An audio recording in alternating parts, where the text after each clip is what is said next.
G'day everybody, hope you're very well. Just a solo episode of the Footy with Broden Kelly coming to you today. It's just me, Tom, here, sitting alone in my bed in my hotel room in Sydney. If you've been watching the other episodes, you'll know that we've been broadcasting from bed, and it's quite funny. But I've been wanting to do this every year since we started with the podcast, and I've always run out of time or just got cold feet, and I thought, nope, this year I'm doing it. I want to do a SuperCoach year in review. I love reflecting on SuperCoach and stats and all the fun stuff at the end of the season. It's the best time to start next year's team. I always find. I find by February or March or whenever the team picker comes out, all the lessons I've learned from this year are gone. No, and that's when I'm most likely to make a mistake. Anyway, I should quickly say that this episode of The Footy is brought to you by the TAC. Stop kidding yourself. If you drink, don't drive. A message from the TAC. So if you have no interest in SuperCoach, then just skip this episode. I'm just basically I'll give you a little top line of what we're going to do. We're going to have a look at basically the top players in each position. We're going to go through a bit of history around my team and the mistakes I made. And we're going to look at who might be good for next year, basically. I really want to talk about my draft teams because in one, you know what, should we start with draft? No, I feel like draft is a more rare sort of game mode. I feel like a SuperCoach Classic is the really common one that everyone plays. But I do think the draft is a better format. I think it's more difficult. I think it's more competitive. It's less involved week to week because you're not making as many trades and you're not dropping as many players. But it's a more pure form of SuperCoach. But the problem is if you stuff up draft night, your year's almost over. And what's interesting is I was in 2 drafts this year with my Discord. If you haven't joined the Discord, Iron Tom Dom Discord, please jump in because we're going to be taking SuperCoach very seriously in there next year, putting some money potentially on the line.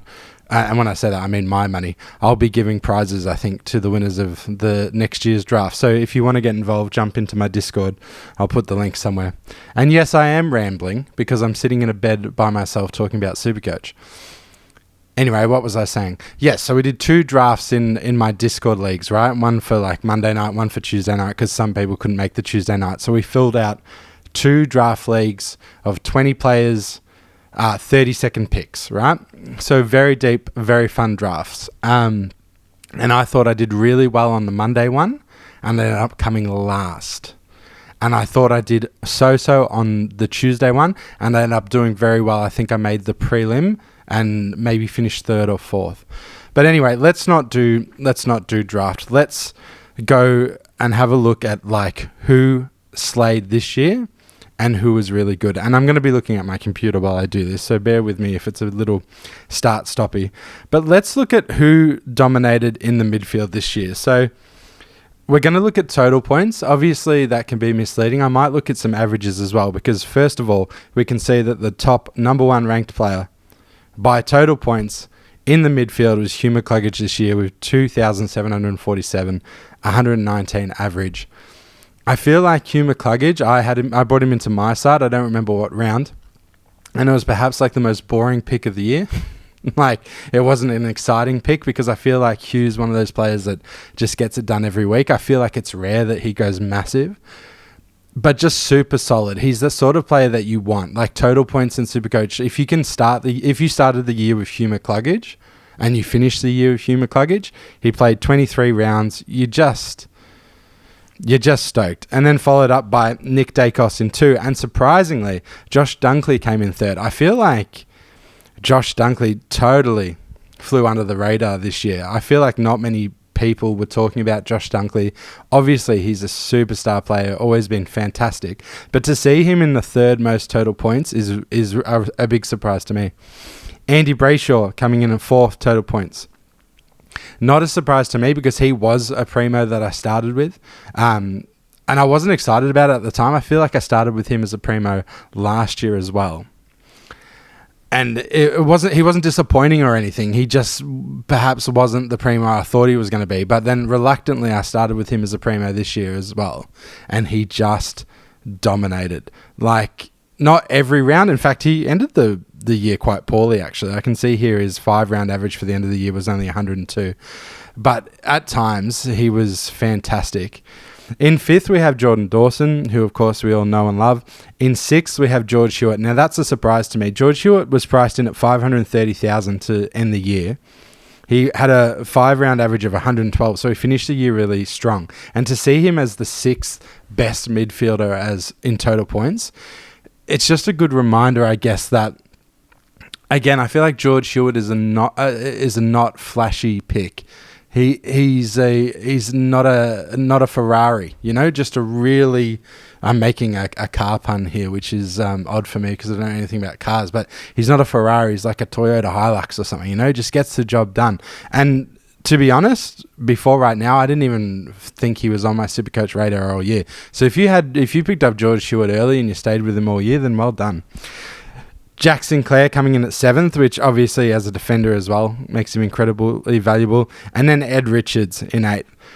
I think if you jumped on the Ed Richard bandwagon early, good on you, because I was too scared with Bontempelli coming back from injury, and I just thought he wasn't going to be that guy all year. Matt Rowell in 9th. I think that makes sense. Tom Liberatore in 10th. So many doggies in the top 10, but I feel like Libba was because Bont was missing the first 6 rounds of the season. I feel like Libba was a really popular choice. So again, if you picked him round 1 and stuck with Libba all the way to the end, it's looking back, such an obvious choice, but not one that I made myself. So that's the top 10. I'm just going to look at the 11 to 20 here, because you also have some surprises here as with Max Holmes coming in at 11th, who's obviously a dual position defender as well. Isaac Heaney in 12th. Isaac Heaney is surprising because when he lost his forward DPP status, I feel like not a lot of people would have gone with him. Harry Sheezel also coming in at 14th, also as a defender. So a lot of midfield defenders finishing in the top 20, which is really interesting. So what that tells me is basically next year you should probably just start your defence off with Jack Sinclair, Max Holmes and Harry Sheezel if they stay as defenders. Who else is in here that's surprising? You know what? Instead of going down the list anymore, I will flip to average, because I do think it gets a little more interesting when you flip to average. So when we go to average, obviously in number 1 spot, the GOAT of SuperCoach, Marcus Bontempelli, he averaged 130. You needed to basically plan to have him in by round 5 or round 6. Or when did he come back from injury? I think round 6. Because if you made a plan at the start where you were going to have Josh Dunkley for the first 5 rounds and then you were going to flip to Bontempelli, then that is the best move you could possibly make. He finished with a 5-round average of 147. 130 is incredible. He's going to start off next year at 700,000 probably and be really difficult to get. So, but yeah, if you were smart, then again, you could have, and this is the lessons that we need to take into next year with SuperCoach. You really could have predicted that he would be the greatest player this year by average, and you really could have worked to that if you were smart and gone, even though this is my starting team round 0, I will be getting Bont in when he comes back from injury round 5 or round 6. Next one is Zach Butters. It's surprising to see him with an average of 121. I say surprising because he only missed 4 games and his total points was 2,400. So it just shows that when you're picking premiums to start off your year, you really want, like, availability is the best ability in a way, right? Because I had, someone like Jason Horne-Francis, I had it in and out of my side like 3 times this year. And it's just like at the end of the day, Zach Butters was like the 2nd rated midfielder by average, but because he missed those 4 games, suddenly he's not even in the top 20 for total points, which is really surprising and obviously is a massive superstar. By average, Bailey Smith comes in at 4th as well, managed to average 118, so huge year for Bailey Smith. Who else is that's a surprising? I guess Noah Anderson in at 10th as well is a little bit of surprise. Such a gun player, but an average 112, which is excellent. But because he missed those 2 games as well, he's not in the total points category. Finn Callahan is also 13th by average. Finn's a superstar. It'll be interesting to start with him next year. And in the top 20, the other 2 that's interesting by average is Tuke Miller and Zach Merritt, just rounding out 19th and 20th by average. I don't think I'd be looking at Touk next year. I think other midfielders at the Gold Coast have just overtaken him, but it's interesting to see him in the top 20. Zach Merritt, I had in and out of my side. It's funny to see him finishing with an average of 108 because in my mind, he was so much better than that. He just got tagged out of a few games. If he moves clubs, because I've heard just today that he's asked for a trade or potentially interested, if he moves to a club where he can be the guy, be the number one midfielder, but perhaps have support around him, that doesn't mean he's going to get tagged and targeted, then he might be like an absolute lock. So that's a watch and see on Zach Merritt for sure. All right, let's jump over to the ruck because I want to do a TAC You're Kidding Yourself segment right here. So bear with me here. It's time to talk about who is kidding themselves, brought to you by the TAC. Stop kidding yourself. If you drink, don't drive. A message from the TAC. And I want to talk about Max Gawn. I don't know if there's a bigger GOAT in SuperCoach than Max Gawn. Was he the number one ranked player for the year? He was. He was, by average, he was the second ranked player for the year, only behind the Bont. And for total points, he was the number one player for the year. And I feel like he's been doing that for such a long time. The only other players that come to mind that were as reliable were like Dean Cox back in the day, Gary Ablett Jr., Joel Selwood had times where he was just up the top, but nothing.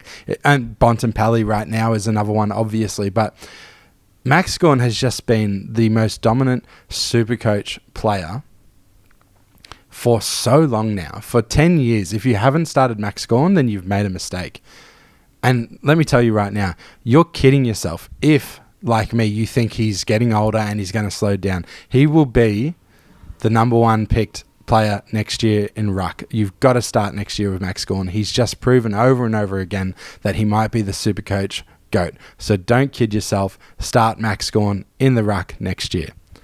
Having said that, though, what a year for Brody Grundy as well. So if we look at total points, Brody Grundy finished second in by total points, which is just fucking crazy. Like, what year is it? 2015? But obviously he was a little up and down and then went on that tear from around 12 onwards.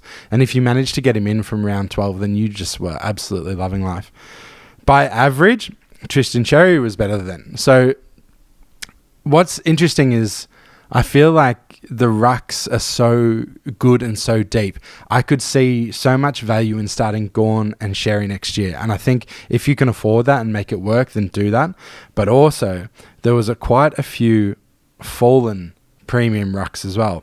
Tom de Koning, who was in incredible form and start of the year, ended up being the 12th ranked ruckman with sitting on 96 or 97 average. He dropped 152k. It'll be really interesting to see where he's priced in next year and to see what happens at the Saints. Because if he's sharing the ruck with Rowan Marshall, then that really wipes both of them out. Like, let's not even touch that. But if Rowan Marshall moves or he's going to play forward or something, then I do think Tom de Koning would be quite attractive to start with as well. So you could do like a Max Gawn, Tom de Koning sort of pairing, which I think would have been really popular this year as well.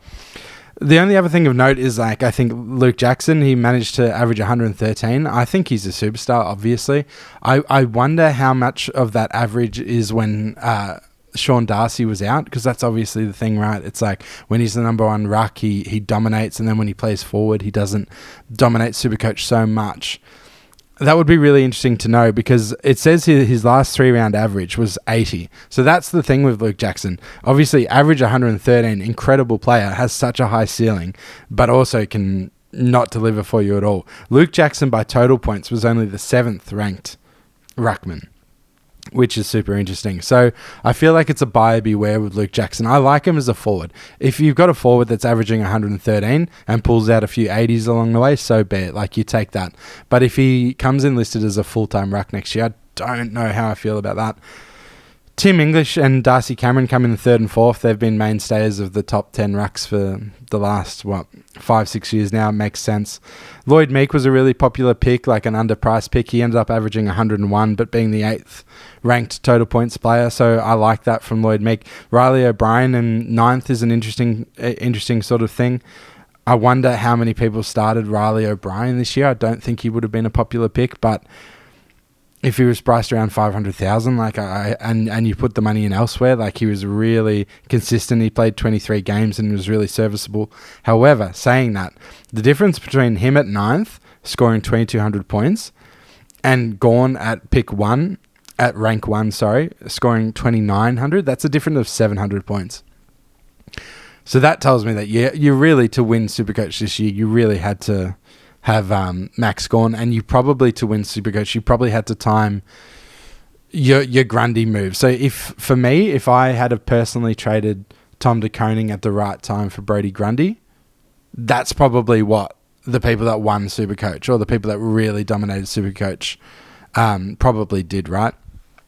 And while we're on it, actually, let me just tell you, I should have started the start with this. I had a shocking year of Supercoach. I feel like it's getting harder every year. I feel like back in the day I could because I've been playing for about, I reckon, 15 years now. And I feel like in other years I've just sort of cruised, made some mistakes, sort of stuffed up here and there, and I've still finished like top 10,000. This year I finished, what did I finish? I finished 41,000th. So I reckon that's my worst year for a long time. And it is a little sad because I'm so passionate about it and I love it so much. And I was just like, basically only made the top 25% just. So I really want to lift my game next year, because it's like so many people are so good at Supercoach now. So you've really got to be on it. And it's those little things. You've got so many trades now. So for all those people out there that I kept Tom De Koning to the very last round because I didn't feel like I could ever justify trading him. But if you flipped TDK to Brodie Grundy at the right time, then that is how you win Supercoach. And of course, easy to say in hindsight, how were you to know? But I feel like every week that Grundy pulled out a 160 or whatever, I kept saying to myself, well, this is the last week that this can happen. Like there's no chance. But you got to remember, you got a lot of trades. You got to flip those guys in. You got to flip Grundy in when he starts going on a essentially one of the greatest Supercoach tears of all time. You know what I mean? Anyway, let's look at the forwards really quickly. I think just straight off the bat without looking at it, I think my first pick next year might be Sam Darcy. I feel like he gets enough points around the ground with his strong marking and a little bit of rucking that he has that really strong baseline. And I feel like he kicks bags of 4 to 6 enough that, and he's only going to get better, right? He's so young. Where did he finish? So he averaged 96 this year and finished by average the 8th best forward. And by total points, well, he missed a lot of games, so he's not even in the top 20 there. But I feel like if Sam Darcy plays every game next year and can bump up to average of 101 and then have some games where he hits like 130s, 140s, I think you'll be very happy with that. I really feel like the forwards is like the most difficult line with the current Supercoach meta to get right. It's certainly one that I often don't get right. So I ended the year, for instance, with Bailey Smith, Christian Petrarca, Matt Kennedy, Caleb Daniel, Chad Warner, and I was all so unders on all of them. I all thought they were really poor, to be honest, except for Bailey Smith. Bailey Smith is the GOAT and won't be listed as a forward next year, I don't think. So I was sitting there really, feeling like my forward line was bad. But if we're looking at total points here, Bailey Smith was ranked 1, Christian Petrarca was ranked 4th, Matthew Kennedy 6th, Caleb Daniel 7th, and Chad Warner 8th. So you've really got to take that. Like, I've actually done a really good job in the forward line, even though here I was every week thinking I'd done a poor job.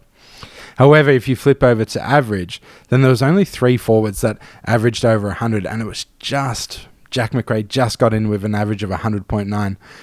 I don't think Jack McRae, I don't know if he'll be listed as forward next year. That'll be interesting, but I don't think he's a viable option. You had to have him this year. You had to start him. Most people did. It was the most obvious choice ever. Isaac Rankin came in 4th. We already spoke about Luke Jackson, who ranked 2nd by average. Nick Martin is one to watch next year as well. I don't know what injury he ended up with, but I think it was quite nasty, right? But he really surprised me. I didn't think he was that good. Obviously, we've talked about him in the pod all year, how he would pop up and have dominating weeks. But yeah, he's quite young, I believe. So let's have a look, actually. How many Supercoach seasons has he had? He's played for 4 seasons, so he'll be coming into his 5th season. He averaged 105 last year, which I did not realise. That was not on my radar. Jesus. This is why I'm bad at Supercoach, because I don't pay enough attention. And he averaged 98 this year. So if he's healthy and he's fit next year, he might go back to that 105. So he might be just about your first picked forward if he's still listed as a forward, which is always the question when we have these players who at DPPs, right? Riley Thilthorpe, a big surprise as well. Ranked 6th by average and ranked 3rd for overall points. I even though I just talked about how much I want to start Sam Darcy next year, I never ever start like what do you call them? Like key position players. Like obviously key position defenders are not worth anything in SuperCoach, and key forwards can, an incredible game from a key forward might be kicking 4 goals. Like genuinely, if you have a key forward who pops up and kicks 4 goals for your team, you're stoked. But in SuperCoach, that could be 40 points. It could be 50 points. So it's interesting to see Thilthorpe up there. Without knowing his game well enough, I assume it's the contested marking. I assume it's the work up the ground that gets him involved. Matthew Kennedy was a big bolter. I don't know if he'll be listed forward next year, but that could be interesting. Chad Warner really did well. I think Chad Warner's such a great player. If he gets DPP position next year as well, we'll have to look at him very seriously. And then Liam Baker by total points came in at 10th. That is very interesting, and that just shows how quick the forward line talent in SuperCoach falls away. It's almost like you could just tank the forward line and stack every other line first and then see who's killing the forward line, because Liam Baker by this metric would have been a great starting forward this year. He averaged 91 and scored 2,100, but how boring is that, And then there was a few other popular picks. I ended the year with Luke Parker, which was fine. He was very serviceable for me. Had some massive scores at times. Brian Myers in 13th by total points, averaged 94. I don't know how I feel about that. Jason Horn-Francis averaged 94, but because he only played 15 games, he doesn't even register in the total points. He could be an interesting one next year. Again, I'm not sure how much midfield he played or whether he actually played forward, but if he is one of those players that can obviously score 150 on a drop of a dime, so he's fun to start with. By the way, we're 22 minutes in, so only the diehard SuperCoach people are listening. In fact, I'd be very surprised if any of you are still listening. But if you are, drop in the comments, why is there no SuperCoach W? Because I love SuperCoach so much. I would love to be playing SuperCoach W right now. They have a fucking SuperCoach NRL, SuperCoach EPL, SuperCoach NFL. They have SuperCoach BBL, SuperCoach NBL. They're about to start a SuperCoach finals sort of thing, which should read out my league code for later. But why isn't there a SuperCoach for W? I think I asked someone once and they said, it's a rights issue or something. That doesn't pass the pub test for me. I don't understand.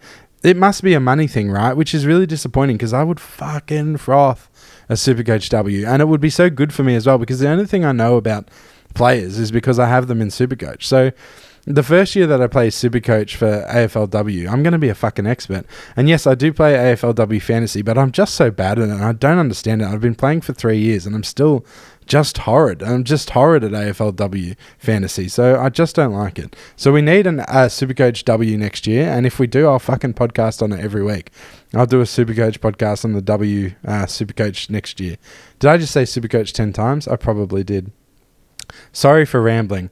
All right, and then finally, so we've gone through the midfielders, the ruck, and the forwards. Let's have a look at the defenders really quickly. Let's start with total points. So total points, the best performed defender for all year was Nasiah Wanganeen-Millera. And what's interesting about Nasiah is obviously he's a superstar and staying at the Saints, awesome. But he was listed as a pure defender this year, so he wasn't even dual position, which is very interesting. So does that mean that he will be listed as a defender next year? Or does that mean because he played a bit of midfield at the end of this year, he'll be listed as defender/midfielder? Because either way, I think you want to start with Nasiah. He averaged 115, scored 2,600 points. You'd be stoked. You'd be absolutely stoked to start and end with Nasiah. The other player that really caught my eye, coming in at 4th by total points, is Lockie Ash. I don't even really know who Lockie Ash is. And my mind goes immediately to I would never touch Lockie Ash because I always have Lockie Whitfield. I love Lockie Whitfield. But Lockie Whitfield came in at 6, so he's actually outscored Lockie Whitfield by about 30 points. And it's so interesting that they managed to have 2 defenders in the top 6. Having said that, though, obviously Saints had Nasiah Wanganeen-Millera and Jack Sinclair as first and second as the top 2 defenders by total points. So maybe I shouldn't have such a bias towards having multiple guns in one team. Maybe it's to do with the way they play, you know? Jordan Clark's a gun. Obviously, if you started Jordan Clark, you stoked. He delivered 105 average and 2,400 points. Dane Zorko was a really popular pick at the start of the year.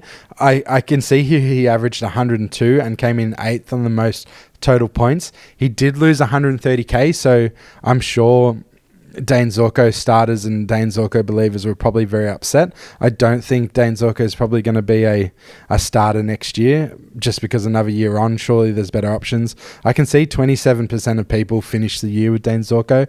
So I guess as a set and forget, he played 23 games. He was the 8th best defender. Like, yeah, you take that. But I never went there myself because I have this ageist thing where I'm just like, no, too old, you know, which is totally unfounded, unfair.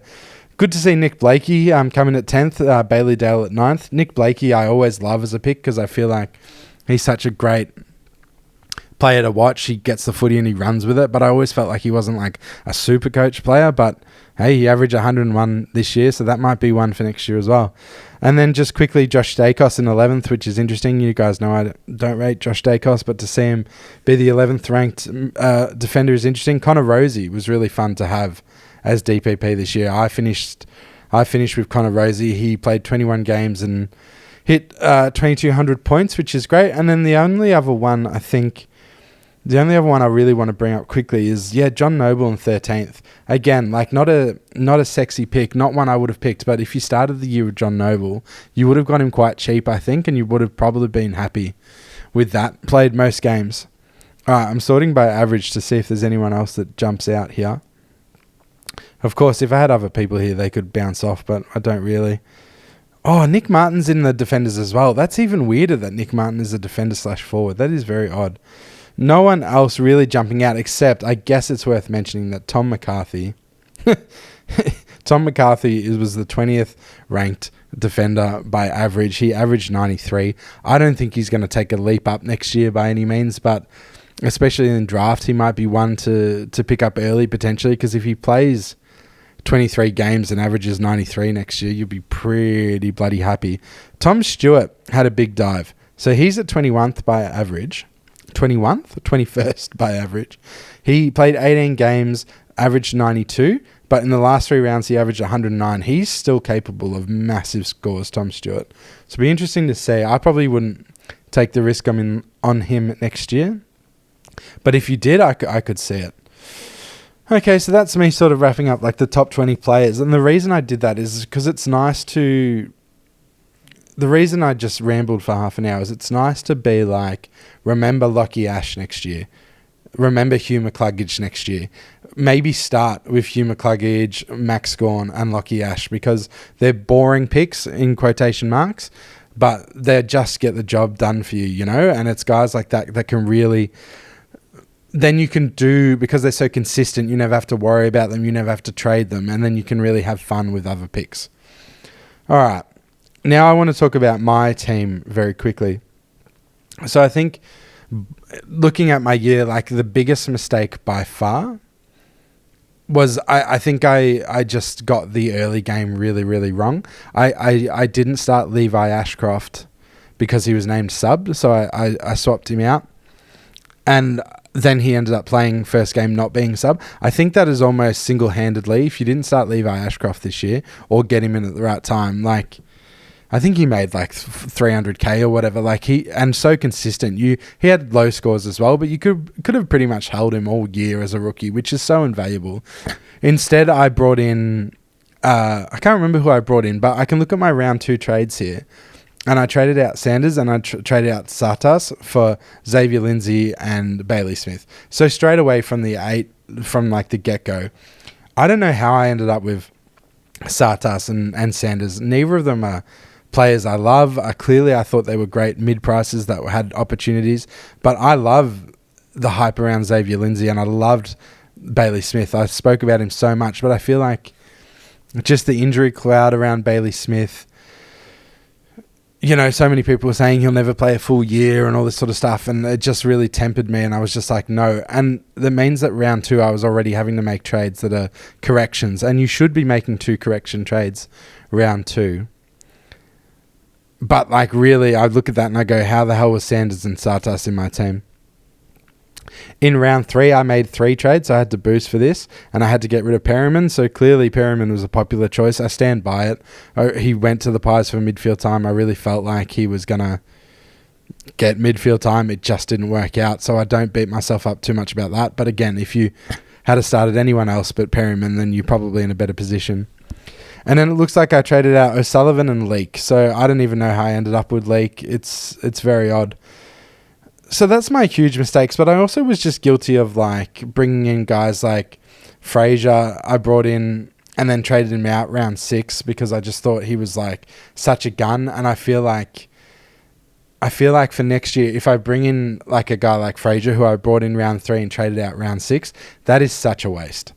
Bringing in a player round 3 at 370 and trading him out round 6 for 358 is just, that's how to lose Supercoach right there. That is such a mistake.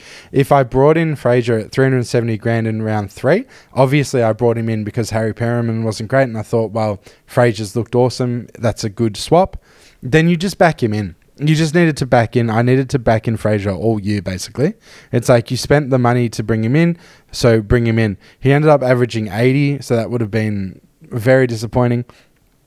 And it doesn't look like he even made much money, maybe if you could time it right well. So bringing in Joel Fraser as a mid-pricer was just a huge mistake. I probably should have just traded Harry Perriman for just a rookie, any rookie. And then just stuck with it. Let's see if there's any other mistakes. So I traded out Patton round 4, so clearly that's a rookie that didn't work out. Ben Patton from West Coast? No, from Sydney. So I don't know how I ended up with him, but I traded him out round 4. I traded out Henderson, who I think what happened was I got greedy. So I had Levi Ashcroft in, and then I ended up subbing him out, and I got greedy and started Jack Henderson instead, I think, because maybe he'd scored well in round 0 or something, or maybe he was just super cheap, and I ended up trading him out for at 166, so making 50k. And it's just like, it's basically Supercoach, just you can't do that stuff. That's just awful. That's how you lose. Just going through these trades, so many rookies I traded out. In round 9, I traded out Kako at 230 and Nevitt at 189. It's just like, you're not making any money when you do that stuff.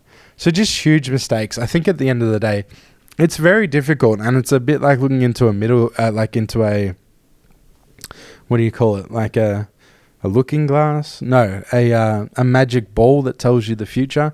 You guys know what I'm talking about, but you have to get the rookies right and you have to get the premiums right. If you can start your year, even if you pick a defender that's priced at 600,000 like Dane Zorko and they end up being, the 8th ranked defender, that is still so much better than taking a punt on a Joel Fraser or someone like that just doesn't work out. You've got to have set and forget premiums, and you've got to have the right rookies in, so that you're not wasting trades on premiums. And if you've stuffed up those rookies, hopefully you've got enough of them right that you can burn some trades on getting the right rookies in at the right time. Because I feel like what would have happened is all those trades I was talking about where I've just like traded out rookies at bottom price would have been to get better rookies in. Like, yeah, I can see round 4 I traded out Ben Patton to get Riley Bice in. And that is a net positive, right? That is the right choice, but not when you're burning trades on Joel Fraser and getting in. I bought in Bailey Humphrey in round 4 because I was so hype on Bailey Humphrey in the preseason. We'll talk about it when we get to draft, because I drafted him in both my leagues. I was so hyped on Bailey Humphrey. I thought he'd be the 4th midfielder at Gold Coast. And so and then I think he had 1 or 2 good games early on, so I brought him in at 270k. So I've brought him in round 4, and then I've dumped him not long after. And it's that sort of stuff. It's like, it's such a tough balance, right? Because you want to jump on Brody Grundy when he starts going on a generational tear, right? But you also don't want to be chasing points, is the phrase that people use. You never ever want to be someone gets 133 weeks in a row, and then you go, oh yeah, I'm trading him in because he's got 3 130s in a row. Then they end up averaging 90 from then out. So it's a really delicate balance to get right of jumping on people's momentum or jumping on their form, but not chasing points. It's really difficult. You've really got to understand why players are having an uptick in form and jumping on it. And like Brody Grundy, it's not necessarily obvious why he had this sudden uptick in form, and he easily could have come out and scored 2 130s and then gone back to 90s. And like Bailey Humphrey easily could have, moved into the midfield and really stayed there all year and really started averaging 110 or 105 or 100. But he didn't, and that's how you lose SuperCoach.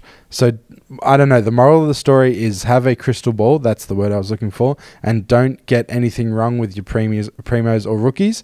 And if you do get it wrong, that's okay. Just use your trades wisely. Okay, now before we jump into the draft, because I really want to talk about my draft. Honestly, oh my God, I can't believe I've been going for like 30 minutes. I wanted to talk about a few players that sat out the year, because obviously the way SuperCoach works is if you play less than 6 games, then you get a 20% discount on your average from the year before. So what am I talking about? Well, the player who played 0 games this year and was the highest ranked the year before is Elliot Yeo. So Elliot Yeo started this year at 564,000, but he didn't play a single game this year, so he averaged 0. So he'll be coming in with a 120,000-ish discount. So he'll come in at like 440k next year. So that's something to think about. Will I be starting Elliot Yeo next year? No, I don't think so, but it's interesting to think about. The other players that stand out in the same sort of category who played 0 games this year is Nick Newman, who's a very, very good SuperCoach scorer.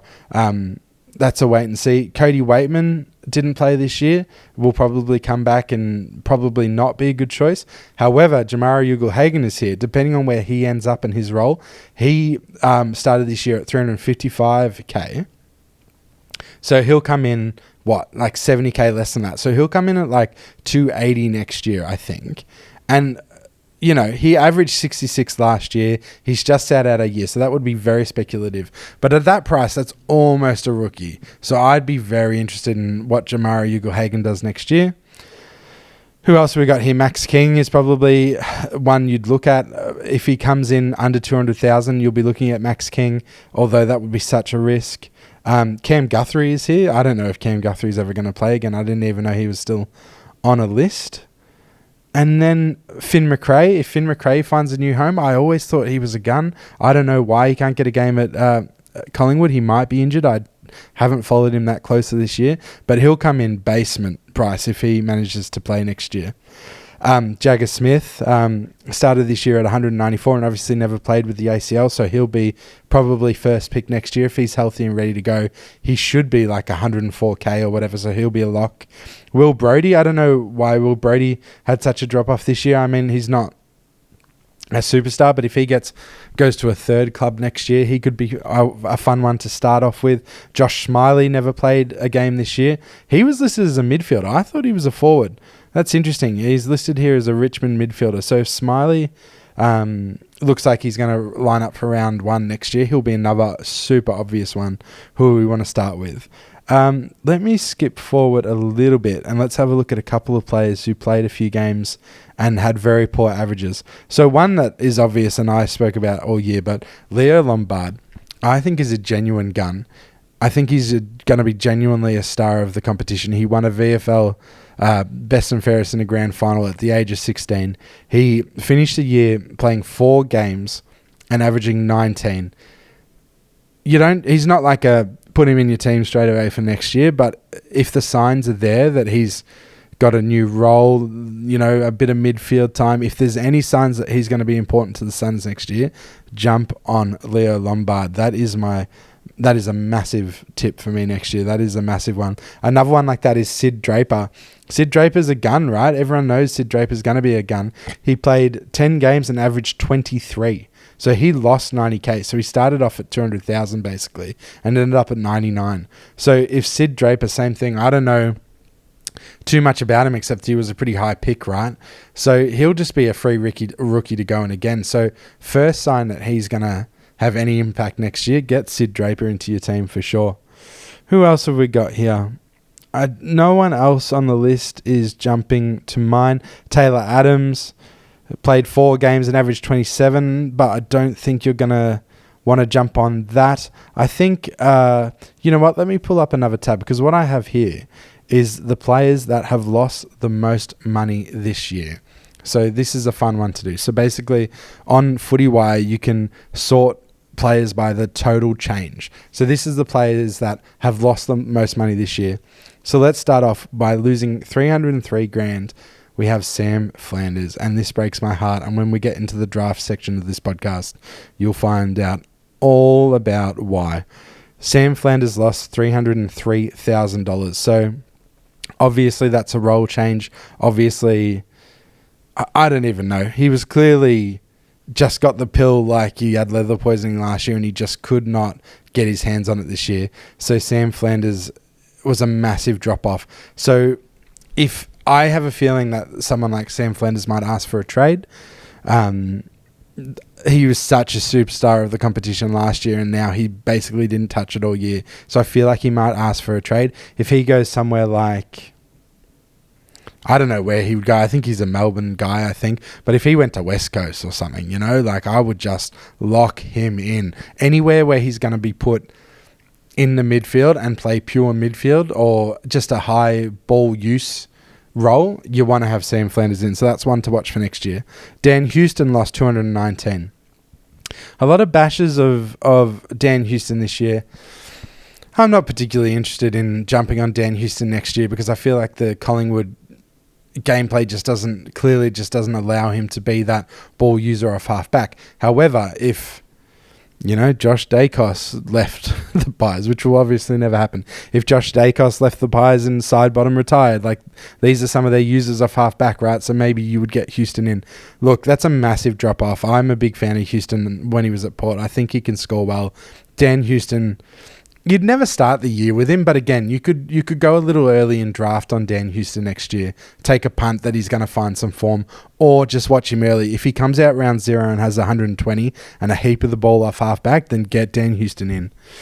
There's a bunch of other players here like Sexton, Ryan, and a bunch of other guys who have lost a lot of money. Luke Ryan is interesting that he lost so much money just quickly. Like I don't think he's interesting for next year, but he lost 200k. He had so much of the ball last year and he just didn't this year.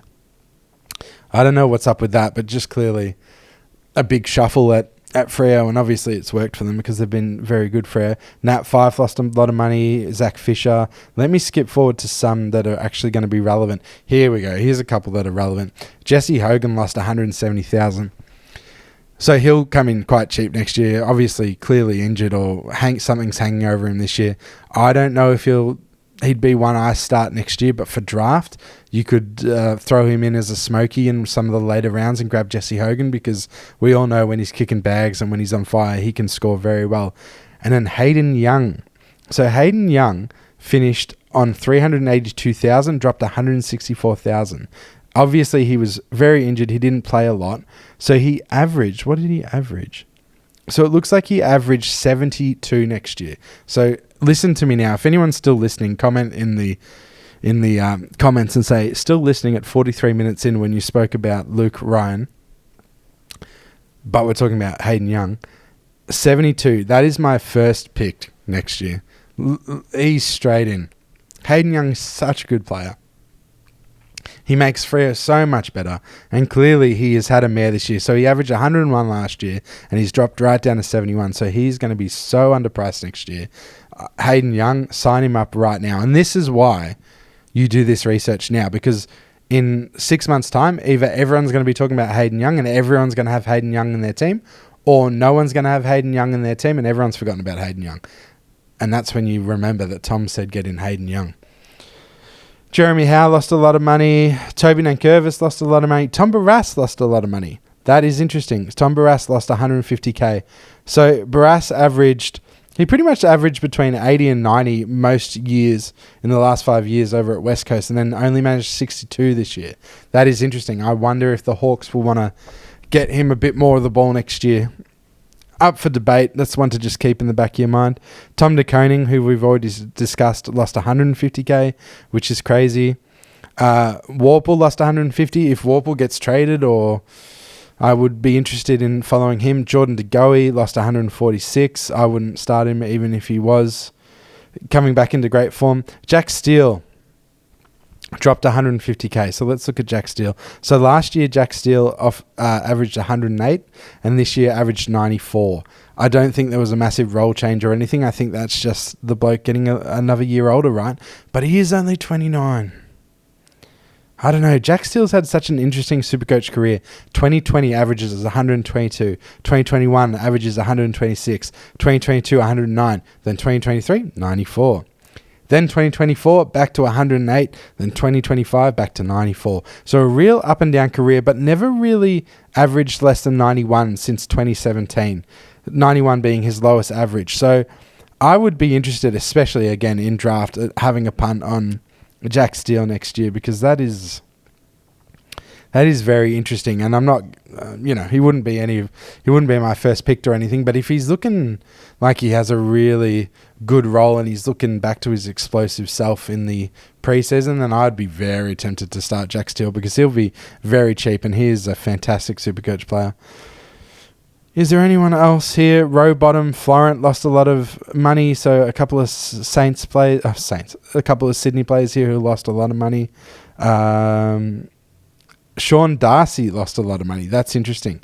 I guess probably because of the sharing the ruck with Luke Jackson and maybe all the injuries. So that's interesting. He could be worth a thought, but ruck, I feel like you should just set and forget. I feel like you should just go Gawn and Sherry, or Tom de Koning and Sherry, and then just not think about it ever again. Jordan Ridley lost a lot of money. He lost 123. So what did Jordan Ridley end up averaging? I'm very much enjoying this. I hope you guys are as well. Not that I expect anyone's listening. So Jordan Ridley went from averaging 103 last year down to 78. So that is a massive drop-off. Obviously injured. Obviously has asked for a trade. He's only played 10 games this year, 9 last year. But before that, he did 17, 20, 21, and 17. So I feel like he's only 26. I feel like he gets traded somewhere. He goes and gets his body right. And I feel like he might be one that if he's at the right team, then he might be one you want to look at for sure. He's such a gun. I feel like he's such a good ball user, such a good general in defense. Yeah, he's very interesting. I'll be keeping an eye on that. And look, and the other one probably worth mentioning is Adam Treloar and Brent Daniels. Oh, Brent Daniels, killing me. So Adam Treloar is probably coming towards the end of his career, right? I don't know if he's announced his retirement yet, but he's 32. He averaged 72 this year off 4 games, and he averaged 116 last year and 107 the year before. He could be worth a punt in a draft, or yeah, it's hard to say. I think he is a little injury prone, but looking at his games here, he's had a lot of 20 plus games across his career. So maybe that's unfair, and maybe he will find some real good form and some real good health next year. In the couple of games he did play this year, he scored a 29, where I assume he was injured. Then he had a 99, a 71, and an 89. So it's not bad. You could definitely think about Adam Treloar as an underpriced guy next year, especially for draft. And then Brent Daniels. I love Brent Daniels so much. He played 6 games this year, averaged 61. Look, he only averaged 85 next year. He only averaged 85 last year, but he did score a 195, a 132, 125, 107, 105. I picked him up in both draft teams, which we're about to talk about, and yeah, that was just a massive mistake on my end. But if he comes back next year and healthy, then I would be very interested in looking at him. All right, so let's talk about SuperCoach draft. So this is my real passion. 49 minutes in, we're just getting the SuperCoach draft. So I want to talk you through basically. So I'm in 2 drafts in my Discord league: Iron Tom Dom Football League 2 and Iron Tom Dom Football League 1. And in the 2, I thought I did such a good job, and I finished horrifically. Like, I finished pretty much last, I reckon, and I'm about to tell you why. So, with my first round pick at pick 13, I picked Sam Flanders. He had a pre-draft ranking of 6. I thought he's the 6th ranked player. I'm getting him at pick 13. That's my number 1 defender. I can just tank defenders for a few rounds after that. He averaged 72 and was the 197th ranked player. So my first round pick at pick 13 was 197th. And it only gets better from here, guys. With my second pick, I picked Jason Horne-Francis, who did average 95, but was the 212th ranked player, because it doesn't matter about average so much with draft. Obviously, if you can pick a player who's on fire and got a really high average around finals, that helps. But really, you want to consistently scoring well every week, because chances are if you have a guy who just gets 95 every week, then they're going to be ranked very highly over someone who gets some 20s and then 120s, obviously. Then, with my third pick, pick 53, I picked Brent Daniels, who averaged 61, played 6 games, and was the 487th ranked player. So you can already see my top 3 were just completely fucked. Awful choices. Not necessarily my fault, but just this is how draft goes, and you can't repair that. When you pick Sam Flanders, Jason Horne-Francis, and Brent Daniels, you can't repair the damage that's been done.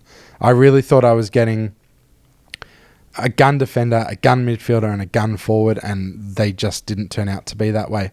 I should say that with this draft we do, it's 20 teams, as in 20 humans, 15 players on ground. So that's 20 times 15. So it's about a 300 deep league. So I had pick 13, 28, and 53. So it's a very difficult league, and I love it, and I only give you 30 seconds per pick. It gets better though, guys. In the fourth pick, I picked Jordan Ridley, who we just spoke about. Averaged 77, only played 10 rounds, and was the 383rd ranked defender. No, he was the 383rd ranked player, 153rd ranked defender. While we're on that, Sam Flanders, I said, ranked 197, but he was the 76th defender. So this is a guy that I picked as my number 1 defender, who I picked at pick 13, ended up being the 76th ranked defender. And a lot of people say that it's predictable. You could have seen it coming. You should have known. I don't know. I just really rated him, and I just thought it doesn't matter where he plays or what his role is, he finds the pill. Then I picked Oscar McInerney at pick 93. I think that's fine. And at pick 108, I picked Harley Reid. Another big mistake. He averaged 70 and he ended up being the 237 ranked player. So that was a massive mistake as well. So I've just fucked this draft so hard. And the other thing, Oscar McInerney is my only reasonable pick at this point. But even him, I picked him at pick 93 and he ended up being the 381st ranked player. So I've just fucked that. But he was the 23rd ranked ruck. And it's probably what I deserved. Then I picked up Jack Viney at pick 133. That was about right. I picked up Tom Powell at 148. Now, this ended up being a steal. So Tom Powell at 148, he averaged 84.3, and he was the 81st ranked player and the 47th ranked midfielder. So at 148, that's about 60 positions up. So that was a good, smart pick by me, and I feel like it's just because I knew Tom Powell from something, maybe from when he was a rookie in SuperCoach, and no one else knows who he is. At 173, I picked up Bailey Humphrey. He averaged 82, had his moments where, that was really good, and he was ranked 148, so that was a good pick. At 188, I picked Christian Salem. This was a very good pick by me. So at 188, so the 10th round of the draft, 188, I picked up Christian Salem, who averaged 91, ended up being the 18th ranked defender and the 64th ranked player. So that was an excellent choice by me. I don't know how I love Christian Salem. I think he's a great player. I don't know how he slipped to 188. Then I picked up Elijah Hollins, that was a massive failure. Then I picked up Kitty Coleman, who also sadly was a massive failure. But then in 253, I picked up Ollie Dempsey. So Ollie Dempsey at 253 is a good pick. He ended up being ranked 108. It's a very good pick.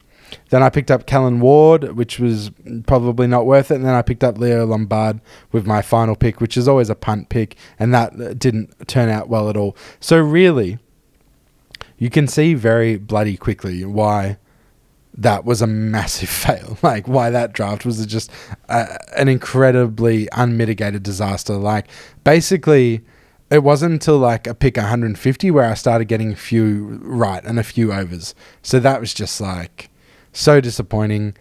I don't know how you avoid guys like Brent Daniels, who I just rated so highly, and Sam Flanders. Like, I guess that's a bit of bad luck. But then again, there's a reason why they were on the board when they got to me, and that's because other people weren't taking them. So, bit of naivety on my part. Now, in my other league, Iron Tom Dum, same rules and everything. I ended up coming fourth, I think. I should check this, but I really can't be bothered. I ended up coming fourth in total points, so we'll leave it at that. So, looking here, this is where I fucking nailed the draft and I should have won. So, I had pick 6, and who did I get at pick 6? I got Marcus Bontempelli. Now, you might be saying, but Tom, he didn't play the first 5 rounds, and that's how I got him so cheap. After that, obviously, he ranked number 1 in the competition, the best player. Technically, he was the 31st best player by total points as far as draft goes, but I was stoked to have him. I backed that call straight away. That was such a good call by me. Take Marcus Bontempelli if no one else will, and just stash him. Same with pick 35. So I had 6 and then 35, and then I got Tom Green at 35. This was an even better steal. So he ended up being the 22nd ranked player, because there was a lot of rumours that he was going to miss a lot of footy to begin with, and then I think he ended up playing round 1. He averaged 110. So yeah, I got him at 35 and he was ranked 22 in the end, so maybe not like the craziest pickup, but I was very happy to open up the draft with Bont and Green. And I really came in like wanting to get a good ruck early and to get a defender and a forward early. That's what I like to do, but I just couldn't pass up Bont and Green when they were left on the board. I'm like, that's 2 of my GOAT midfielders. That's 2 of the guns, like I'm taking them. And then with my 46th pick, I took Jordan Clark again. So I got him 46. He ranked 27. He was the 7th ranked midfielder. Very happy with that. But then, of course, in pick 75, Brent Daniels got me again. I took Brent Daniels at 75. Such a massive mistake. He ranked 487th. Awful. Brent Daniels in both leagues really stuffed me up. But then in 86, I got Harry Himmelberg, who ended up ranked 71, so that was a good pick. And then I got Rowbottom at 115, who was ranked 90. So again, a lot of so-so sort of picks here. And then Jordan Sweet, I got at 126. So when I got here, I think I'd almost finished my midfield and I didn't have a ruck. There was really no rucks left. So I took Jordan Sweet because I thought at least he'll ruck every round. He ended up being about the 13th ruckman by ranking, 146 overall. He did get dropped for a lot of rounds, which was a massive fail. So I think he was dropped from 9 to 13. And then he came out with that massive 200 mid-year. And I had him on the bench, of course, because I'd picked up some other ruckman to cover him, I think. So it's so hard. I really disagree with this idea of that you have to take a ruckman in the first round. I think it makes Supercoach so boring. I think people overvalue getting a good ruckman, but also I had Briggs in another draft league and that was sort of so up and down. Jordan Sweet really punished me this year. So I can see the value in just getting, one of the top 10 ruckmans in the first round and then not stressing about it. But I just hate it. I find it so boring. Then in pick 155, I had Pat Lipinski, which was about right. In pick 166, I got Kane Farrell. Now, that was a very good pickup because he ended up being ranked 96th and the 30th best defender. So getting him at 166 was very good. I didn't even know if I knew who Kane Farrell was. I just felt like Vibe Town. In this league, I picked up Bailey Humphrey for a pick 195, which was about right. In 206, I picked up Justin McInerney. It was about right. Then I took Ethan Reed, but then this is where the masterclass comes into play, guys. At pick 246, I took Steel Sidebottom. No one wanted to hear about old man Steel Sidebottom. So with pick 246, my first bench player, I picked up Steel Sidebottom. He ended up being the 46th best midfielder. He was the 79th best player by rank.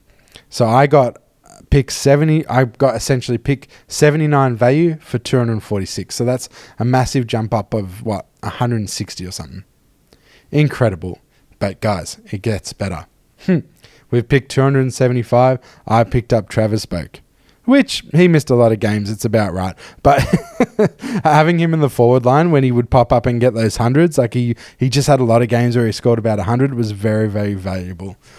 And then because I didn't know if Jordan Sweet was playing, I picked up Toby Conway with my last pick, and obviously he never played. But I've been hearing good things about Toby Conway.